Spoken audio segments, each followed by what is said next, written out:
Coucou tout le monde, ça y est, enfin, première vidéo.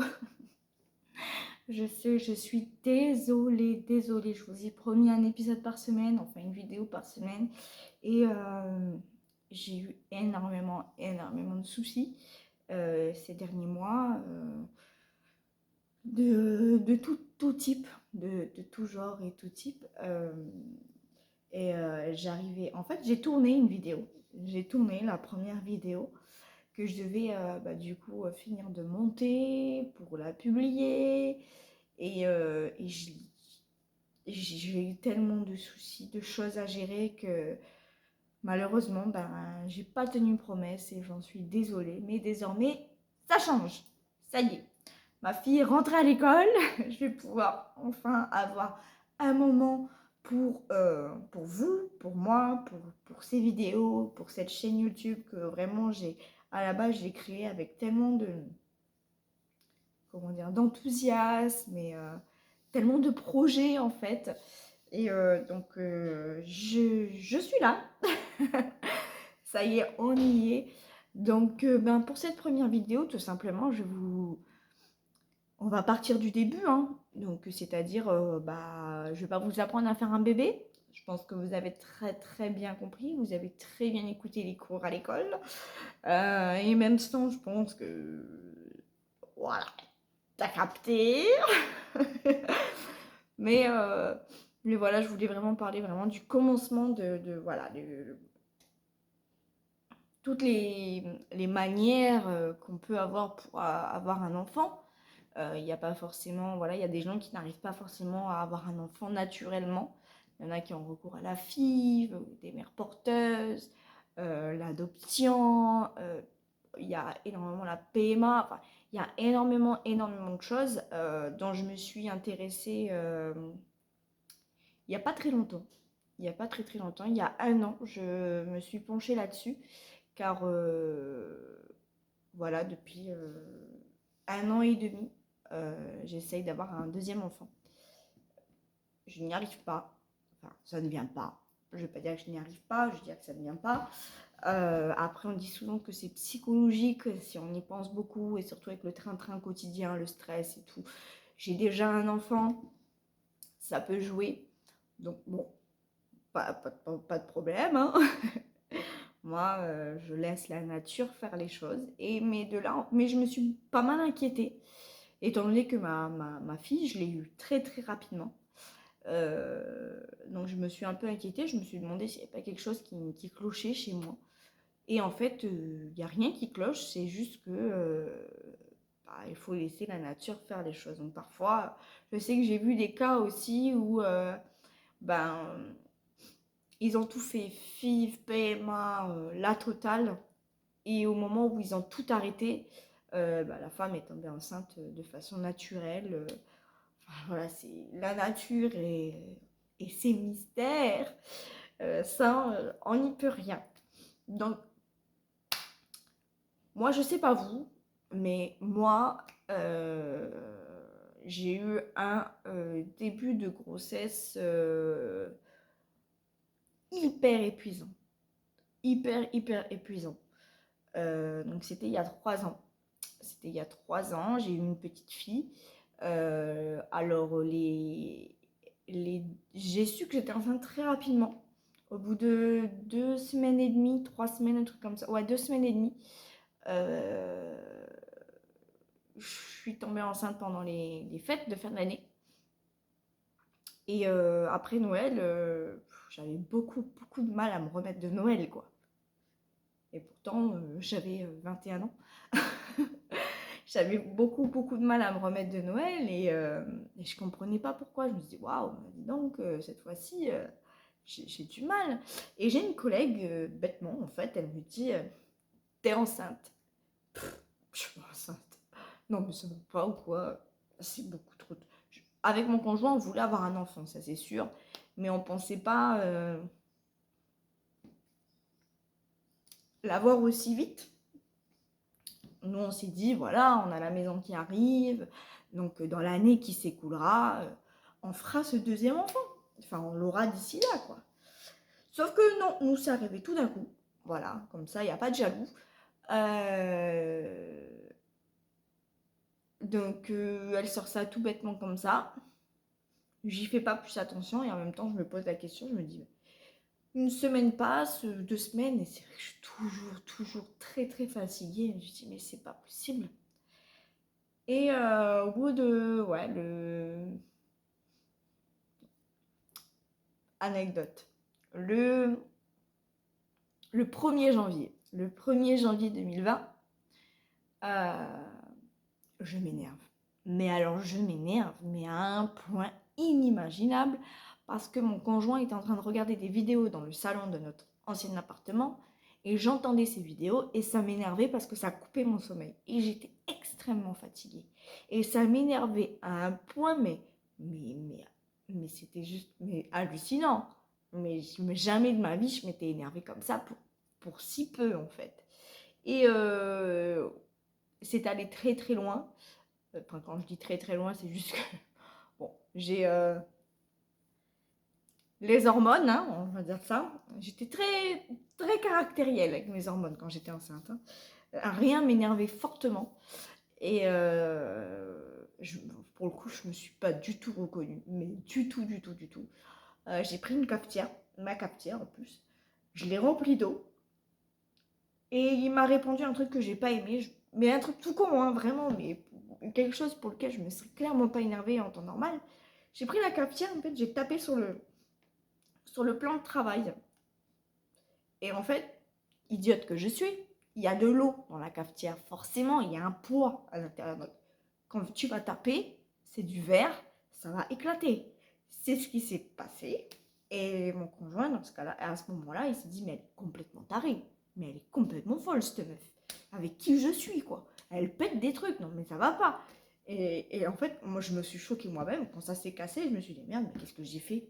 Et là, il s'est levé, il a dit, alors toi, c'est simple. Soit t'es folle, soit t'es enceinte. Il a pris ses clés, il s'est barré. Je me suis mise à genoux à terre. J'étais en train de pleurer. Je me suis dit, mais qu'est-ce que j'ai fait? Qu'est-ce que j'ai fait? J'ai tout ramassé, j'ai tout nettoyé et tout. J'étais... Après, j'étais inconsolable. Mais inconsolable. Je pleurais, mais à chaudes larmes.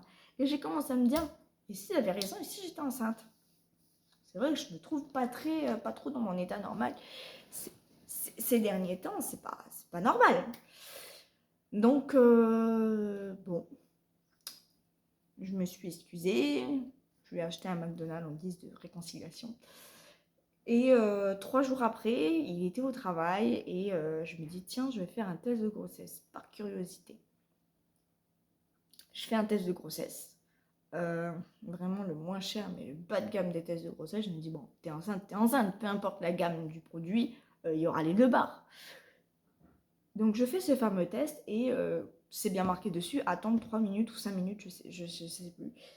Et moi, bien sûr, j'attends pas. J'attends pas, je regarde le test, bon bah il est négatif. Je m'essuie, je me rhabille, je chope le test, machin, mais je le regarde même pas le test.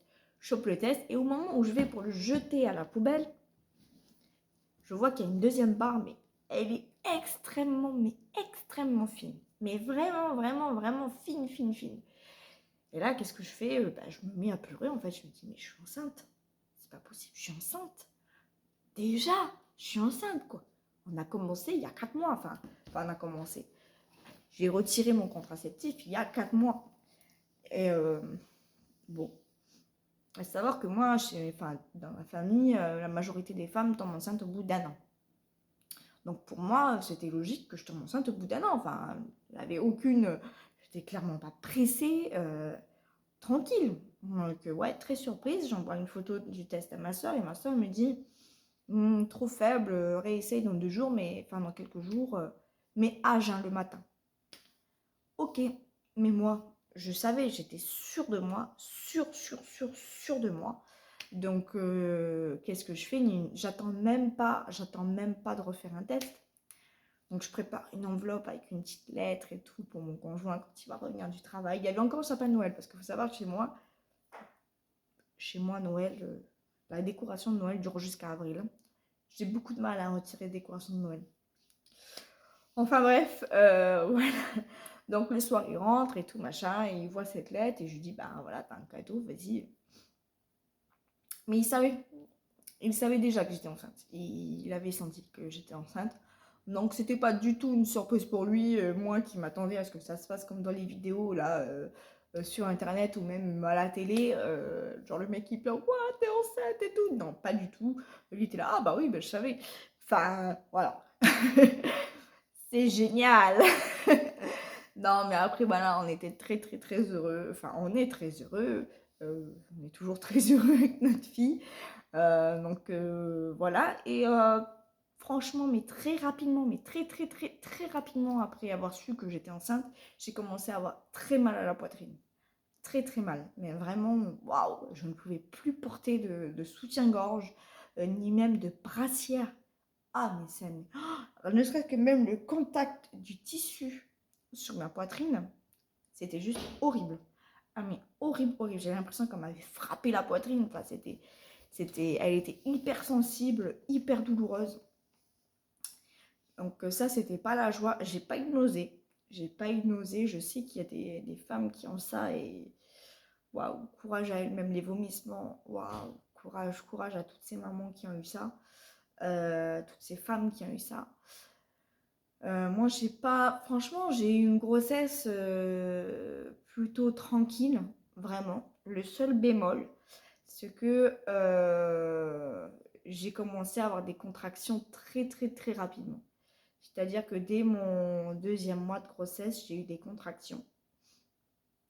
C'est pas des contractions de travail, des contractions, voilà. En fait, avec le temps, en fait, on s'est rendu compte que j'avais un utérus contractile, c'est-à-dire qu'il se contracte en permanence. En permanence, j'ai l'utérus qui se contracte. Et c'est comme ça. Du coup, moi, mes grossesses, je vais les vivre un peu plus douloureusement que les autres. Après, j'ai envie de vous dire plus douloureusement, je vais me dire oui et non. Parce que, alors oui, j'ai été alitée. Parce que ça faisait peur. J'ai dû arrêter mon travail parce que très clairement, il y avait un choix à faire. C'était soit mon enfant, soit le travail. Le choix a été très, très rapidement fait, autant vous le dire. Il était hors des questions que je perde mon bébé, surtout un premier. J'avais un travail assez conséquent. J'étais vendeuse. J'étais donc debout toute la journée avec 30 minutes de pause. Port de charge lourde. Non, non, c'était clairement pas possible. Et même, j'ai dû... Et vous savez ce qui était hallucinant? Mais hallucinant. Aucun gynécologue, je me suis fait rembarrer par les gynécologues parce que je voulais qu'on m'arrête en fait, parce que mon entreprise ne pouvait pas me donner un poste aménagé, il n'y en avait pas. Et je voulais en fait qu'on m'arrête. Sauf que comme à l'œil et selon les tests qu'ils effectuaient, les analyses, il n'y avait rien qui disait que le bébé était en danger. Et il n'y avait rien qui exprimait que j'avais un problème. Sauf que moi, j'avais mal en fait. J'avais mal tout le temps, tout le temps, tout le temps. Même en alité, j'avais des contractions. C'était juste horrible, mais horrible. Et en fait, je me faisais rembarrer par les gynécologues. Il y avait que ma sage-femme qui m'écoutait, mais elle ne pouvait pas plus faire grand-chose que ça. À part, voilà, m'alité 2 semaines. Elle ne pouvait pas faire plus, quoi. Et après, j'ai appelé mon employeur et je lui ai dit, je veux un rendez-vous avec le SMIT. C'est ce que j'ai fait avec le médecin du travail. Il n'a pas cherché à comprendre. Je suis arrivée le matin, j'avais 9 de tension. 9 de tension. Okay, j'avais 9 de tension, j'étais blanche comme un linge, j'avais mal. Il a vu ma fiche de poste, il a fait non, mais là, il n'a même pas réfléchi, madame. Je vous arrête à durée indéterminée, enfin de manière temporaire, jusqu'à voilà, que vous reprenez le travail après votre congé maternité. Bien évidemment, juste qu'il va falloir faire renouveler cet arrêt tous les mois par un médecin, par votre médecin traitant. Chose que j'ai fait, mais ça on va en revenir plus tard dans les vidéos. Chose que j'ai fait, donc de là tout se passe bien, il n'y a pas de souci. Donc ouais, les 3 premiers mois c'était un peu chaud. Je me suis fait arrêter à mes 5 mois de grossesse, hein, pour vous dire. Pour vous dire à quel point j'ai morflé en fait. Comment dire, mais par contre j'avais un truc tous les jours, mais tous les jours, à 4 heures de l'après-midi. Et il y en a des témoins. il me fallait mon gros pot. Mais vous savez, les gros pots de cornichons, là, mais les gros cornichons aigre tout. Ben, il me fallait mon gros pot tous les jours à 4 h de l'après-midi et je me tapais le pot. Le pot, les gars. Le pot, pas juste 2, 3, 4, non. Le pot. Ah non, c'était ça tout le temps. Et tous les midis, je prenais un paquet de bonbons. C'était vraiment aigre doux. Et franchement, l'histoire de comment ça s'appelle l'histoire des goûts, comment dire, les envies sucrées, salées, garçons, filles. Alors ça, c'est du mytho.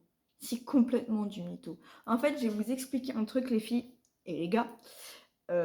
Les envies que vous avez quand vous êtes enceinte, pendant la grossesse, euh, n'a rien à voir avec des envies banales comme ça, en fait. Votre corps vous réclame ce dont vous avez besoin pour votre bébé, en fait. Vous êtes en train de faire un bébé. Donc, votre bébé pompe énormément de choses dans votre corps. Donc forcément, il y a des éléments qui diminuent. Moi, je sais que je suis intolérante au lactose. D'accord? Je suis intolérante au lactose. Un matin, j'étais à 2 mois de grossesse, je me rappelle. Un matin, je me lève. Oh, mais une envie folle de lait fraise. De lait fraise. Une envie folle. Et je me dis, j'arrive devant le frigo, je me dis non, je ne peux pas faire ça, je vais être malade. Mais en fait, j'en avais tellement rien à foutre. J'ai attrapé la brique de lait, le sirop à la fraise. J'ai mélangé ça ensemble. Je me suis tapé le verre entier. Et je me suis fait ça presque tous les matins durant au moins bien le premier semestre. Et j'ai eu aucune intolérance pendant ma grossesse. Aucune. Aujourd'hui, là, après ma grossesse, bien sûr, mon intolérance est revenue, bien évidemment. Mais pour vous dire à quel point c'est incroyable, parce que je manque de calcium, donc mon corps m'a réclamé du calcium. Euh, Bon, les cornichons, j'avoue que je sais pas trop quoi, mais bon, il y a des envies un peu chelous, hein, je vais pas dire le contraire. J'ai eu pas mal d'envies, mais en fait, moi, c'était des envies qui changeaient tout le temps. Tout le temps, tout le temps. Par exemple, ce qui était très chiant aussi, je me rappelle, c'était au tout début de ma grossesse. Je crois que j'étais à 3 mois par là. J'ai fait courir mon homme partout. Ah, il était, je sais même pas, et c'était dans la nuit. Je dis, va me trouver, je veux manger un sandwich au jambon. Et il est parti partout. Il a dit, mais tout est fermé, comment je fais? On s'est arrêté à une station. J'ai dit, bah, je vais prendre une baguette de pain avec un paquet de jambon, je vais foutre comme ça et je vais manger. Je veux juste ça, le pain et le jambon. Mais comme ça, sans sauce, rien. Non, sans sauce, c'est bon. Je l'ai fait, les gars. J'ai fait. J'ai fait une bouchée dedans, j'ai fait, oh non, c'est pas ça que je veux. Ah non. Non, mais vous vous rendez compte, le mec, il a couru toute la nuit, on s'est arrêté à une station, j'achète les trucs, je mange dedans, je croque dedans, et là, ah bah non, c'est pas ça que je veux. Tiens, vas-y, mange. Il me fait, mais moi, j'ai pas envie de manger ça. Bah ouais, mais faut pas gaspiller. Non, pour les envies, j'étais un peu horrible, hein. J'avais beaucoup d'envies particulières. Après, j'ai su plus tard un peu pourquoi. Enfin, il me manquait énormément de choses. Enfin, il me manquait un peu de choses dans le corps. Donc, ça se tenait, hein, ça se tenait. Mais ouais, surtout tout ce qui est laitage. Ah, franchement, là, j'avais même des envies de chèvre, de fromage de chèvre. Moi qui ne mangeais absolument pas ça. Je détestais ça. Maintenant, j'en mange. Bon, pas comme ça non plus, hein, mais voilà, j'en mange, quoi. Donc, ouais, c'est assez drôle. Après, voilà, ça dépend des personnes. Il n'y a pas toutes les personnes qui ont ça. Je sais qu'il y a d'autres personnes qui vivent la grossesse beaucoup plus mal. Euh, et franchement, mais je suis tellement triste pour ces femmes qui vivent mal leur grossesse parce que c'est quelque chose d'extraordinaire. Moi, je sais que malgré tous les symptômes que j'ai eus hein, et tout ce que j'ai vécu par la suite, là, je vous raconte juste le début de ma grossesse parce que j'ai envie de faire ça étape par étape. Là, je vous raconte un début de grossesse, après, je vous raconterai le deuxième trimestre, après le troisième trimestre et enfin l'accouchement et après le rôle de maman. Donc, qu'est-ce que. Voilà. Donc, ça va être vraiment un plan sur plusieurs étapes et à chaque épisode. Il y aura des épisodes aussi surprises. Je vais essayer, enfin je vais essayer, non. J'aurai des invités, voilà, Je vais pas vous en dire plus, sinon c'est pas drôle. C'est pas des surprises sinon. Et voilà, faites pas gaffe à ma tronche, hein, parce que là, en fait, j'ai déposé ma fille à l'école. Je suis revenue, il pleut comme vache qui pisse. Et je suis pas maquillée, très clairement, non. Voilà. Il est 9h du matin, je suis pas maquillée. Parce que je reste chez moi toute la journée, et très franchement, juste me maquiller pour une vidéo, enfin. Alors, je sais pas vous, mais entre nous, le maquillage, il coûte cher. Ouais. Donc, j'ai pas trop envie de le gaspiller pour une vidéo. Pas trop. Sur ce, je souhaite bon courage à tous celles et ceux qui essayent d'avoir des enfants, même ceux qui en ont, ceux qui sont sur le point d'en avoir. Voilà, toutes celles qui sont en pleine grossesse, difficile ou facile ou moins facile. Je ne dirais pas qu'il y a une grossesse facile, qu'il y a des grossesses plus paisibles que d'autres, c'est sûr. Mais voilà, en tout cas, je vous souhaite plein de courage, plein de bonheur et on se voit dans le prochain épisode.